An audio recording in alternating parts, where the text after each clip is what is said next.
Yemotep, Bekanefer, soyez les bienvenus sur le plateau du Père Ankh MTouti.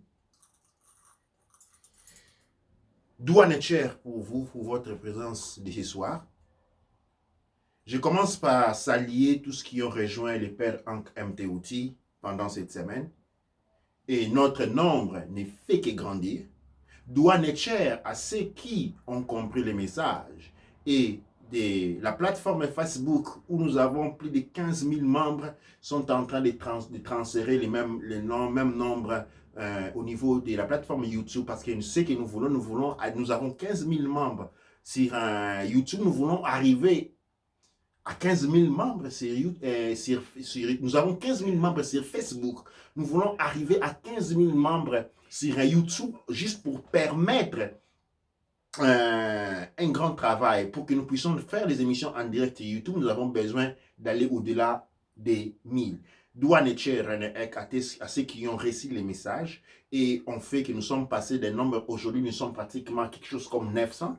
Il nous manque encore 100 subscriptions pour arriver à 1000. Et à partir de là, nous aurons les directs directement sur YouTube qui ne sont pas sanctionnés comme nous sommes sanctionnés sur Facebook. Les émissions ne sont généralement pas vues où il y a des expressions qui sont coupées. Donc, douane et cher à vous qui allez vous souscrire aujourd'hui aussi dans le Père Ankh MTouti directement sur les liens qui va être donné sous impression. Je demanderai à la régie de mettre les liens du site, de la chaîne YouTube et ou de manière à ce que vous pouvez directement vous inscrire. Nous avons un lien sur Kinkela Wamazulu. Kinkela Wamazulu, nous avons un lien. Nous avons aussi un lien sur Sanctuaire de Teouti. Dans les sanctuaires de Teouti, vous trouvez principalement les étépous. Dans les Kinkela Wamazulu, vous trouvez tout ce qui a à voir sur les émissions, c'est-à-dire sous les baobas ou hors du temps et de l'espace et tous les autres travaux que nous contribuons chaque jour. Je commence par dire merci à ceux qui sont arrivés pour la première fois sur ces plateaux. Douane et cher à vous tous pour votre présence. Et à ceux qui se sont inscrits cette semaine, douane et cher, nous vous remercions de votre présence. Et je vais donc vous inviter à vous lever pour la célébration du rituel de l'ouverture de la voie.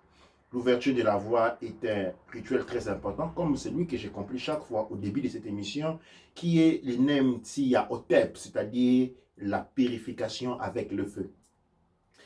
Avec la purification avec le feu, accompagnée par la cloche de Ptah, je fais les cloches que vous attendez sonner, c'est la cloche de Ptah qui me permet de rentrer en relation avec toutes les Netcherou de 4 directions. Les Netcherou du nord, les Netcherou de l'ouest, du sud et de l'est. Maintenant, je vais vous inviter à vous lever et ensemble, nous allons célébrer les rituels de l'ouverture de la voie. Douane cher.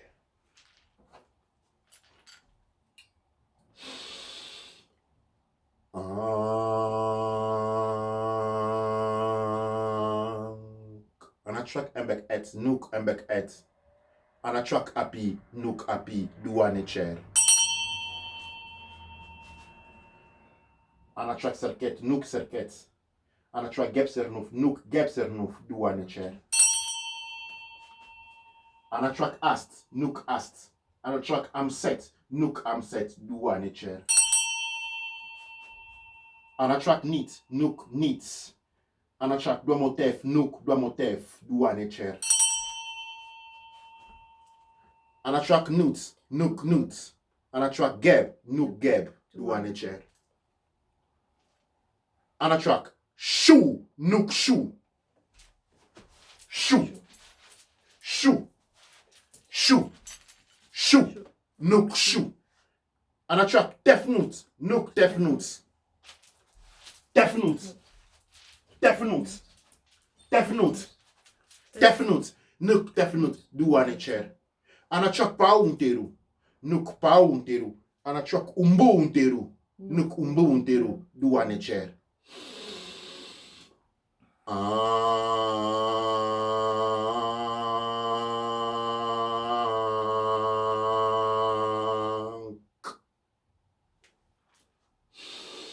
Nuk penukut, nuk penukut, nuga penuka kut, nugar kut, nugar kut.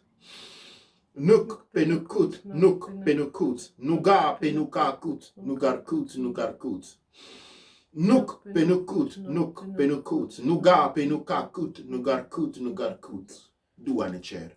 Pour ceux qui ne comprennent pas les Médou Necher, nuk penukut, nuga penuka kut, nugar kut, nugar kut.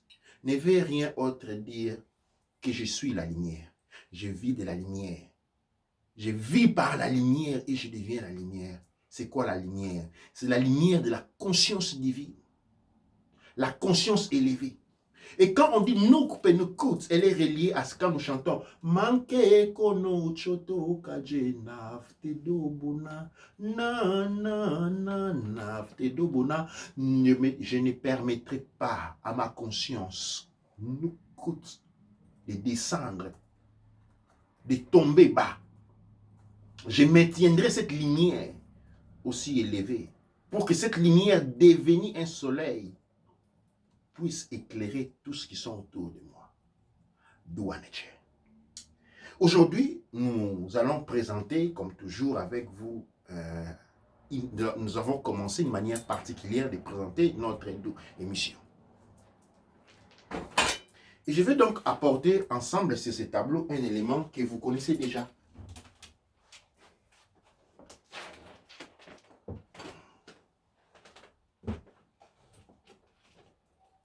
C'est une formule que nous avons commencé il y a très peu de temps et qui nous permet d'être un peu restés dans le sillage de la connaissance. Aujourd'hui, dans Raoult et Tepou, nous avons sous les baobabs. Sous les baobabs, qu'est-ce que cela signifie sous les baobabs? Pourquoi j'ai écrit sous les baobabs? En fait, la question était celle de parler des breaking news. Nous sommes habitués aux breaking news, ok? Pour ne pas dire breaking news, on a dit sous les baobabs. Sous les baobabs, breaking news, c'est quand les gens écoutent, il y a quelque chose que tout le monde doit écouter. Eh bien, chez nous, il y a les locolés. Quand on tape les locolés, on ouvre l'oreille. Quand on tape les locolés, alors signifie que nous sommes prêts. Alors, quand nous sommes prêts, nous allons, quand on tape les locolés, nous nous réunissons toucher sous les baobabs. Sous les baobabs nous permet de rentrer dans les locolés. Locolés ou les tam-tam, okay, nous permet de rentrer dans cette ambiance-là. Alors, je vais demander à la régie de me passer mon tam-tam. Je vais la sonner pendant quelques secondes pour rappeler toutes les consciences au moment à nous rejoindre au fait sous les baobabs. D'où Necher. Mon puissant tam-tam de rappel est là. Et donc, sous les baobabs, nous allons la sonner. C'est un rythme assez régulier.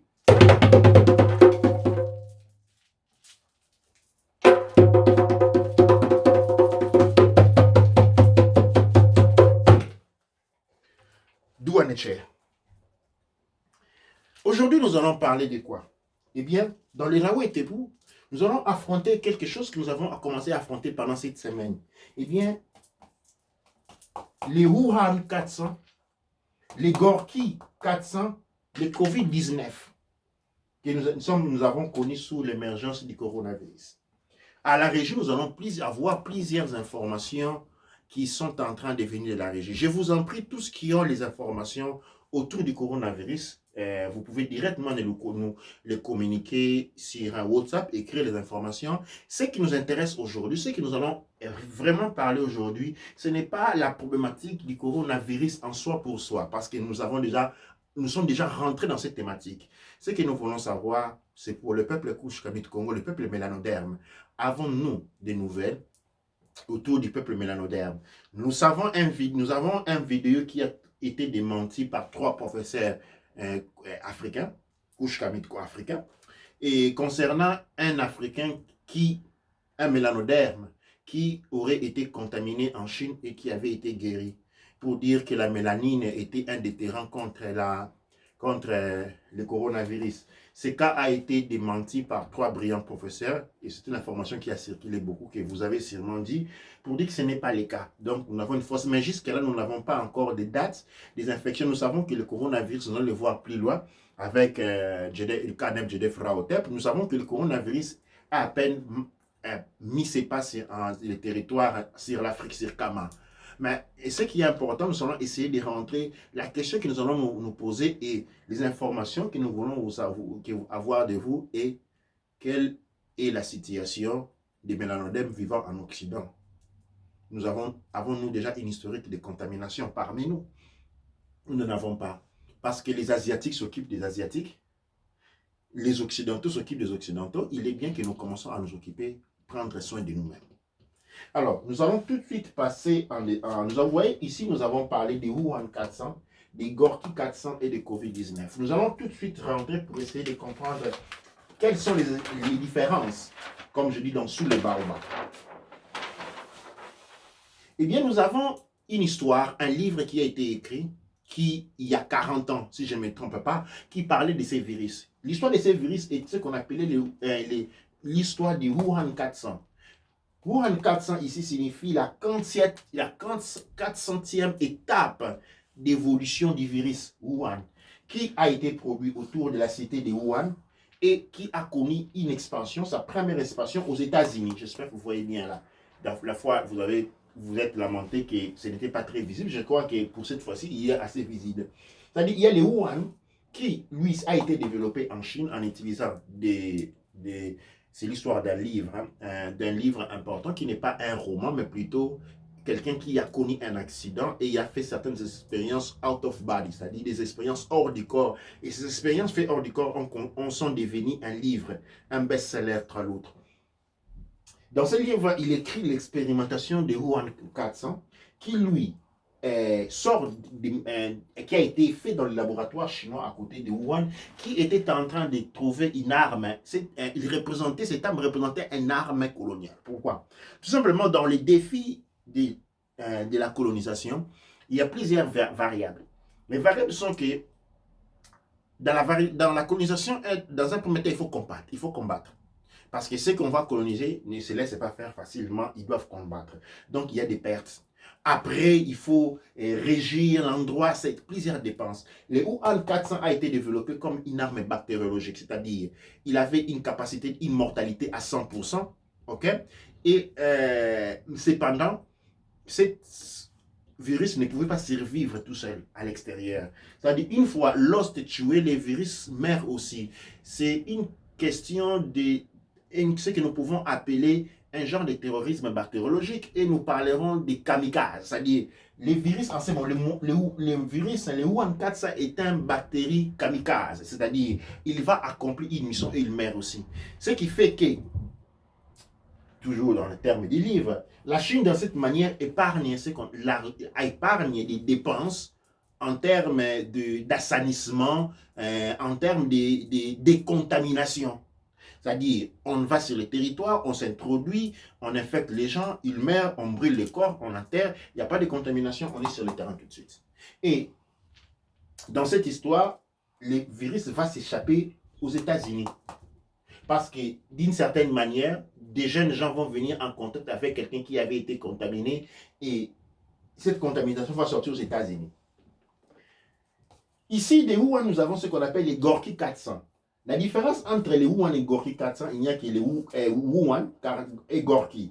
Les Gorky ici représentent, c'est-à-dire a été développé en Chine, ok, dans les Wuhan, dans la zone de Wuhan, mais aussi on parle d'une prochaine modification en territoire russe, d'où le nom Gorky. Mais entre les deux, nous avons une même évolution, 400 étapes évolutives, qui vont contrasigner ces virus. Ici, dans le cas des Gorky, okay, à différence de Wuhan, où l'explosion se passe en territoire américain, eh bien, dans le cas des Gorky, l'explosion se passe directement en Chine, comme est le cas de ce qu'on appelle les Covid-19. Le Covid-19, maintenant, selon les informations, est développé aux États-Unis. Est développé aux États-Unis parce que le coronavirus qui est le Covid-19 est une marque déposée du 2015. On essaye cela, c'est-à-dire on l'a essayé en 2015 et on va réussir à les faire devenir une marque déposée en 2018. Nous parlons il y a 2 ans. En 2018, le Covid-19 devient une marque déposée. Il s'agit, bien entendu, à aller voir sur cet aspect de ce qu'on peut appeler une arme bactériologique. Cette arme, le Covid-19, appartient à une famille regroupant plusieurs virus à son intérieur. Se manifestant à travers ce qu'on appelle les anomalies respiratoires, c'est-à-dire c'est une maladie qui attaque les poumons. La différence entre le Covid-19 et les Wuhan est que le Wuhan, dans le roman, dans le livre, il a une mortalité de 100%. Pendant que ici, le Covid a une mortalité qui encore, selon les informations données, se tourne à 2% de mortalité. Mais qu'est-ce qui caractérise vraiment le Covid? Eh bien, le Covid, pour ayant une mortalité de 2% seulement, a une force de contamination pratiquement de 100%. Nous allons essayer de faire la différence parce que la différence a été faite entre le Covid et l'Ebola. L'Ebola est une maladie bactériologique, une arme bactériologique dont la capacité de diffusion est réduite. Sa capacité de mortalité est au 100%. Mais la contamination est bien difficile. Il faut un contact avec le sang, un contact prolongé, okay, pour parler d'une contamination. C'est tout comme la grippe. La grippe a une très haute mortalité, mais les contaminations peuvent être minimes. Mais dans le cas du Covid, qu'est-ce que nous avons? Nous avons une mortalité qui se tourne encore autour de 2% et qui est en train d'évoluer. Même que le virus est en train d'évoluer parce qu'en contaminant plusieurs personnes, eh bien, le virus a l'opportunité d'évoluer. Mais qu'est-ce qui se passe au monde des entités intracellulaires? Dans le monde des entités intracellulaires, l'information qui fait et devient une information de tous. C'est-à-dire l'évolution que commet une personne, l'évolution qu'a une personne contaminée, permet à l'ensemble du virus de pouvoir évoluer. Ce n'est pas que le virus qui va à gauche en Chine évolue de sa manière et celui qui va en Corée va évoluer dans une autre manière. L'évolution faite en Chine devient l'évolution de tous les virus dans son ensemble. Il y a ce niveau d'évolution au niveau des entités intracellulaires.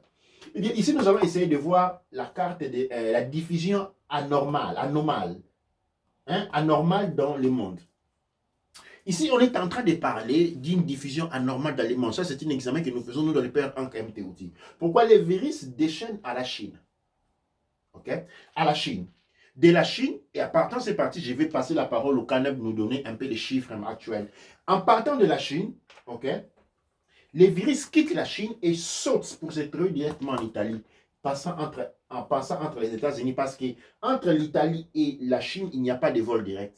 Les vols passent à travers l'Angleterre ou à travers les États-Unis. Il n'y a pas un vol direct. Mais la contamination la plus élevée part de la Chine, va directement en Italie.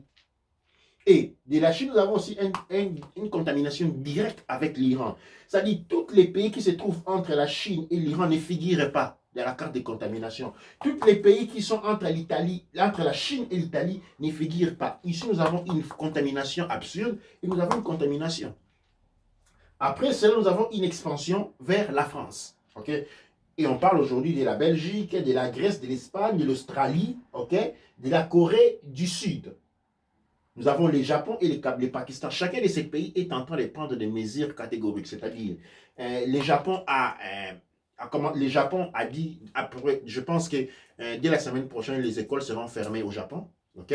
C'est que nous avons déjà constaté au nord d'Italie ou même dans la ville de Milan, les musées a été fermé. Il y a une atmosphère apocalyptique où les militaires sont à l'arrêt avec des masques et les personnes sont mises en quarantaine dans leur maison, ne font pas sortir. Ceux qui étaient dans les hôtels sont bloqués dans les hôtels. Ceux qui sont dans les bateaux sont restés dans les bateaux. Pendant toutes les mesures qui ont été prises, ok? Les mal continuent à se propager. On a parlé d'un certain traitement qui serait à base de chloroquine. On dit, mais pendant qu'on parle de ces traitements, la propagation ne fait qu'augmenter. Alors, ici, nous parlerons de quelque chose comme 50 pays à ce moment qui ont été contaminés. Dans ces 50 pays ici, depuis la Chine, nous savons qu'il y a une forte communauté de mélanodermes qui habitent la Chine. Une très grande. Située dans les zones, dans les pays, les Guangzhou, qui sont une grande zone, mais nous n'avons pas d'informations en ce qui regarde les Africains, c'est-à-dire les mélanodermes qui sont en Chine. Jusque-là, la Chine donne un grand nombre de morts, un grand nombre de contaminés et un grand nombre de morts. On sait qu'il y a des gens qui ont quitté la Chine, qui sont rentrés vers l'Italie et qui ont apporté la contamination. Ça, on sait. Mais la situation des mélanodermes qui est en Chine, il n'y a aucune information là-dessus parce que nos gouvernements ne les demandent pas. Il n'y a pas d'information. Il n'y a pas la République démocratique du Congo ou le Nigeria ou quel autre président qui demande des informations par rapport à ses propres citoyens qui sont dans ces pays contaminés. C'est-à-dire qu'il s'agisse, spécialement parlant des pays qui sont les plus contaminés, nous allons prendre la Chine, quel est le sort des mélanodermes qui sont dans cette région-là? Eh bien, il n'y a pas d'information là-dessus. C'est pourquoi nous demandons à ceux qui sont en Chine et qui sont des parents en Chine, parce que la Chine n'utilise pas Facebook, hein, donc les gens qui sont en Chine ne peuvent pas suivre ces directs ici, mais ceux qui ont des informations à pouvoir fournir. À la fin de l'émission, nous allons vous donner un numéro de téléphone comme un task force et nous allons essayer de nous organiser tout seul dans le monde mélanoderme, d'avoir des informations. Qu'est-ce qui est en train de passer, qu'est-ce qui est en train de se passer au mélanoderme dans le monde par rapport à ces virus. Nous avons la mise en quarantaine en Italie avec tous les immigrés qui arrivent de l'Afrique. Qu'est-ce qui arrive à ces gens-là maintenant, vu que la situation est en train de changer? On est en train de parler d'une épidémie. La France, dès la semaine prochaine, il y a plusieurs institutions qui seront bloquées. Plusieurs pays ont fermé leurs frontières. À Tours, la France a fermé ses frontières et puis réouvert. Nous savons qu'Israël a fermé la frontière, la Corée a fermé les frontières. Il y a une expansion des virus aussi en Iran. Et on dit qu'en Iran, les dates sont énormes au point où même un ministre a été contaminé. Dernière info, il s'agit du pape de la chrétienté qui, on l'a vu assister, était annulé un bon nombre d'événements aujourd'hui, même parce qu'il aurait été contaminé entre virgulettes, en touchant, on ne dit pas encore, on dit que le pape est malade parce qu'il a été en contact avec des gens qui disent les journaux, je reporte exactement ce qui a été écrit sur les journaux, qui avaient des masques, et donc aujourd'hui le pape était en train d'éternuer. Alors, nous avons une situation complexe. Je vais lui donner la parole au Caneb. Je fera pour me donner l'évolution en termes de nombre de contaminés qui est en train de se passer et quelles sont les mesures qui sont prises dans chaque pays que nous avons où les contaminations sont graves. D'où Adetcher. Donc, en Chine, on a 78 832 cas, dont déjà 44 morts. En Corée du Sud, on a 2337 cas, dont 3 morts. En Italie, déjà 888 cas, dont 4 nouveaux morts. Au total, il y a déjà 21 décès en Italie. 21 décès en Italie. Et en Corée du Sud, il y a 16 décès. En Corée du Sud, il y a 16 décès. Ok. Donc en Iran, on a 388 cas, dont 34 décès. 34 décès en Iran. Au Japon, 226 cas, 5 décès. Au Japon, 5 décès, ouais.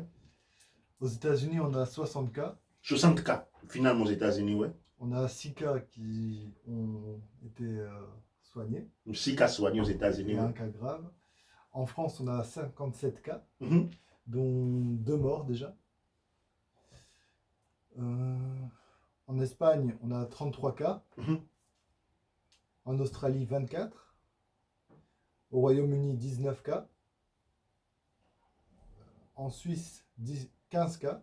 En Suisse. Au Canada, 14. En Suède, 11. En Autriche, 6. En Israël, 6. En Grèce, 4. En Norvège, 4. En Inde, 3. En Finlande, 2. Mexico, 2. En Hollande, 2. Pakistan et Russie, 2. En Algérie, on a 1 cas. En Belgique, 1 cas. Brésil, pareil. Danemark, 1 cas. En Égypte, 1 cas. Au Népal, 1 cas. Et au Nigeria, on a aussi 1 cas qui est apparu vendredi, je pense. En Italie, signalons qu'il s'agit d'un Italien qui vit au Nigeria, qui était retourné en Italie et retourné au Nigeria avec, disons, contaminé et qui a été mis déjà en quarantaine. C'est un peu la situation générale. J'aimerais, hier, tu m'as fait voir une carte d'une pronostic de la contamination en Afrique. C'est-à-dire, il y a déjà été fait une forme de carte pour savoir combien la contamination va être grave en Afrique. Ce qui est intéressant ici de savoir, je vous en prie de noter très bien, il y a la contamination en Europe. On ne dit pas comment la contamination va être en Europe. Il y a un professeur d'Harvard qui dit que la contamination va toucher 70% de la population mondiale. Ça, c'est un professeur d'Harvard qui a dit ça ce matin. La contamination va toucher 70% de la population mondiale. Et cependant, dans l'Europe, on n'a pas encore fait un dessin de comment cela va impacter l'Europe. Mais il y a déjà un dessin de comment cela va impacter l'Afrique. Et on divise l'Afrique en 3 zones de contamination selon leur lien avec la Chine, qu'il s'agisse de Beijing, Guangzhou, et ainsi de suite. Et donc ici, ce qui est important de noter, je vais noter, spécialement dans le cas de la France, on a remarqué des cas où des personnes qui n'ont pas été en Chine, qui n'ont pas d'histoire, qui n'ont pas été à contact avec les modalités traditionnelles de contamination du Covid, qui sont quand même tombés malades.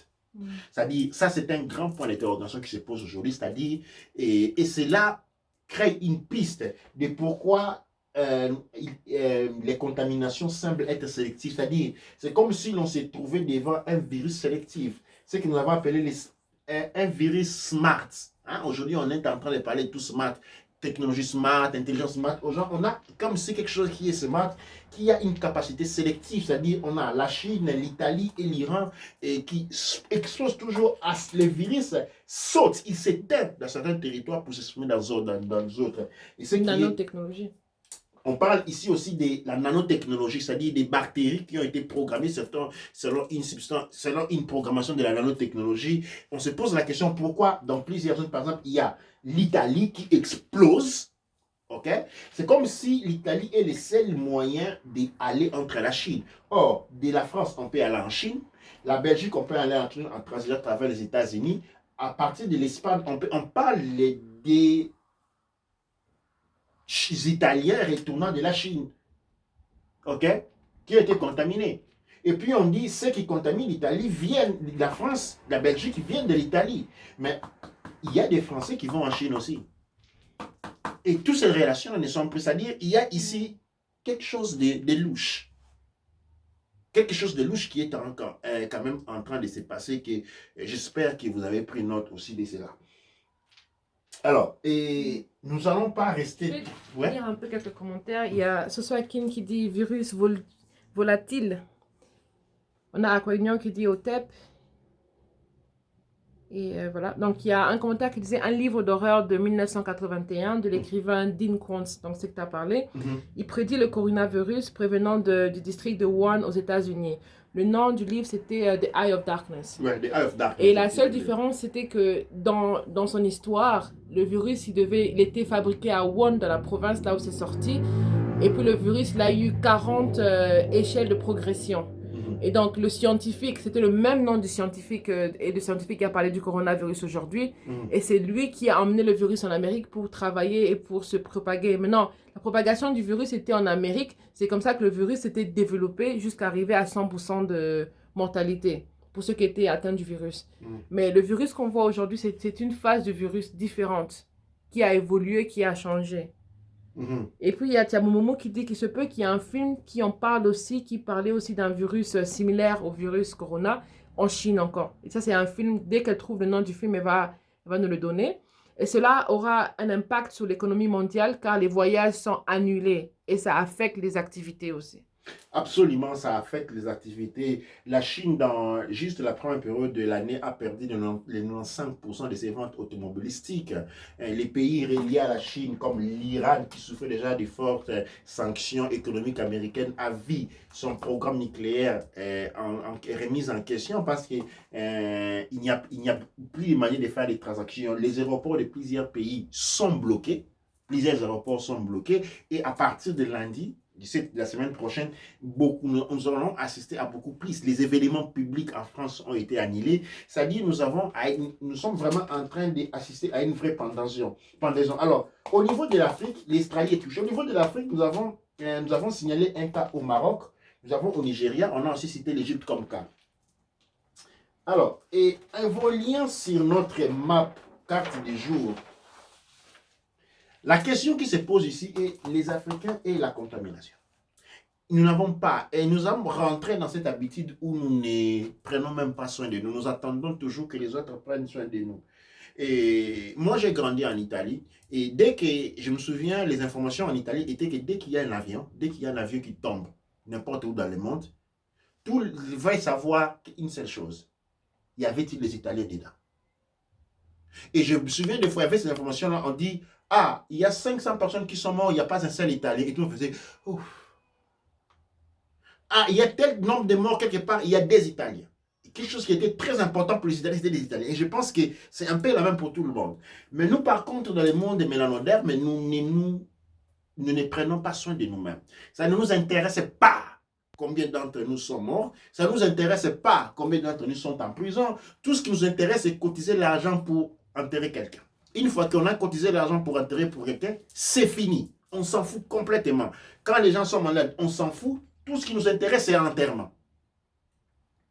Alors, je veux qu'une fois, nous changions ces comportements. Nous commençons à nous poser la question, quelle est la situation de nos semblables dans le monde? Quelle est la situation de nos semblables dans ces pays où, par exemple, comme l'Italie, il y a une grande communauté mélanoderme, il y a une grande communauté Kouch-Kamit-Congo qui vit en Italie. Nous avons, j'ai dit au début, il y a une grande communauté Kouch-Kamit-Mélanoderme qui vit en Chine. Quelle est leur situation? Sont-ils mis en quarantaine? Comment sont-ils traités là où ils sont mis en quarantaine? Et tous les gens qui voyagent en Chine pour des affaires, tous les gens qui voyagent en Italie du Nord pour les affaires, quel est leur traitement? Combien de contaminations avons-nous? Et ces gens qui sont bloqués, quel sera leur sort? Ce sont des questions que nous devons commencer à nous poser. Nous n'avons pas seulement les hommes d'affaires, nous avons des étudiants. Il y a beaucoup d'étudiants qui étudient en Chine. Quelle est leur situation?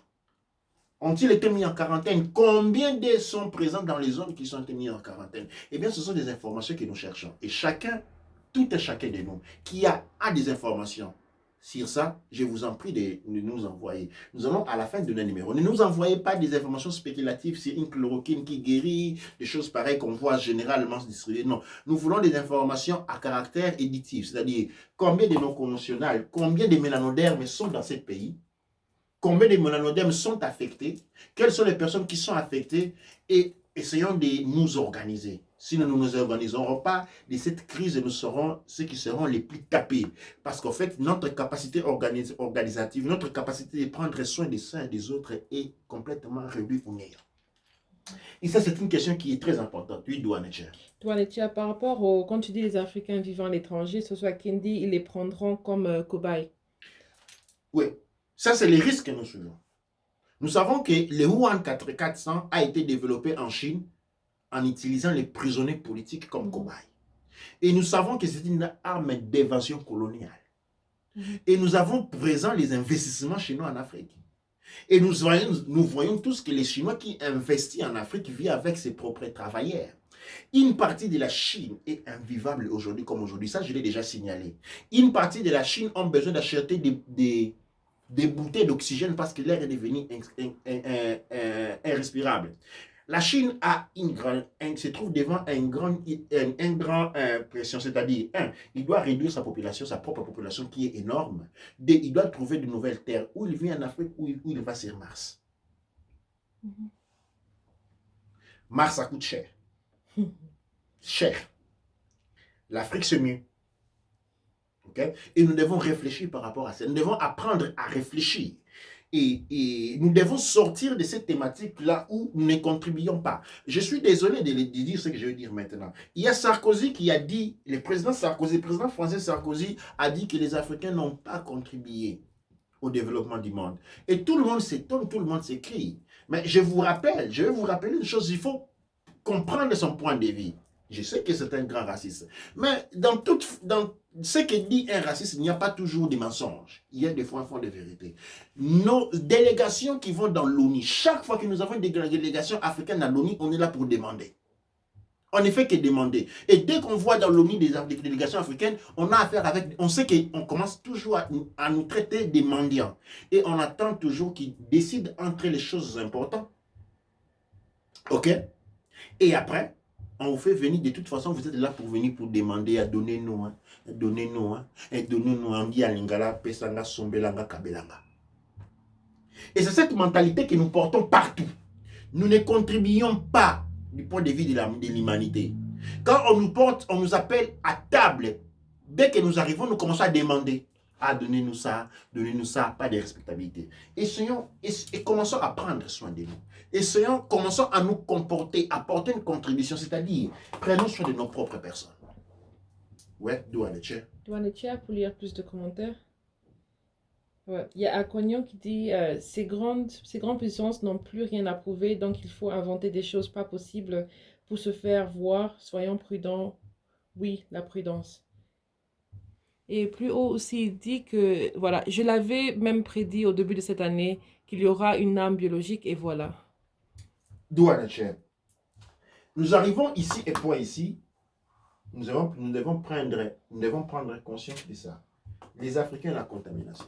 Nous devons réfléchir en termes mélanodermes. Nous devons réfléchir en termes de race. Combien de notre peuple, combien de ceux qui sont comme nous, combien de mélanodermes sont en train à risque. Nous devons commencer par, je ne dis pas qu'est-ce que nous allons faire pour eux. Nous devons commencer à prendre conscience qu'il y a parmi nous des gens qui pourraient être contaminés. Et il est un devoir racial pour que nous les sachions. Il s'agit ici des étrangers. Nous avons la première question qui se pose. Les étrangers vivant en Afrique. 1. Nos gouvernements, nous connaissons ce qu'ils sont. Ils ne sont pas tels. 2. Non. Et donc, il ne nous reste que nous-mêmes pour sauver nous-mêmes. Parce que si nous attendons ces milliardaires foutus et courbés, eh bien, nous sommes déjà foutus. Nous avons vu plusieurs pays réagir. Nous avons vu, par exemple, l'île Maurice. Hein? Dans l'île Maurice, il y a des avions qui sont venus des États-Unis qui ont été mis en stall. On les met à côté, ils ne pénètrent pas, ils ne rentrent pas. Et nous avons l'Iran, qui est l'Arabie Saoudite qui a suspendu ce qu'on appelle la visite de Sainte à la Mecque. Comment on appelle ça? Le pèlerinage à la Mecque a été suspendu. Okay? Et beaucoup des activités, on essaye de protéger les bords. Alors, le problème que nous avons et qui crée un grand problème dans le moment de couche commune mélanoderme, c'est que nous n'avons aucun... Nos gouvernements ne sont là que pour prendre de l'argent et envoyer en Europe. Il n'y a aucun problème de gestion territoriale. Il n'y a aucune gestion territoriale. Tout le monde rentre quand il veut. L'hospitalité au-delà, ok? Et cela pose un grand problème. Les étrangers qui vivent, les Chinois, tous ces gens qui sont en Afrique, qui viennent avec des maladies. Comment pensons-nous gérer cette situation? Parce que nous sommes appelés à réfléchir là-dessus. Je ne parle pas à lâcher, mais nous devons réfléchir. Parce que si nous devons être considérés comme des êtres humains, nous devons être amenés des solutions sur la table. Nous devons raisonner. Et je sais, par expérience, que les couches Kamit Congo, les mélanodermes sont parmi les personnes les intelligents au monde. Je dirais que ce sont les personnes les plus intelligentes au monde. Mais cette intelligence, nous la mettons au service seulement quand nous devons faire les prostituées, travailler pour les autres. Car les couches Kamit mélanodermes sont ceux qui envoient les fusées sur la ligne. C'est ceux qui créent des grandes inventions et toujours sous tutelle des autres. Quand il s'agit de travailler pour nous-mêmes, quand il s'agit d'inventer tout nous-mêmes, on devient des idiots, des grands fainéants. Quand il s'agit de travailler pour les maîtres, on se réveille à 5 h du matin. Quand il s'agit de travailler pour soi-même, on dort jusqu'à 12 h, 13 h, 14 h, 15 h certaines fois. Et donc, nous devons commencer à penser à cogner des solutions. Nous devons penser en termes de ne pas attendre les solutions qui viennent de l'air. Les mondes occidentaux nous démontrent une incapacité qu'on est en train de voir. Pas incapacité, mais une difficulté à gérer. Et elle va de soi. S'il a difficulté à gérer ses problèmes chez soi, comment voulons-nous qu'il vienne à gérer chez nous? Absolument pas.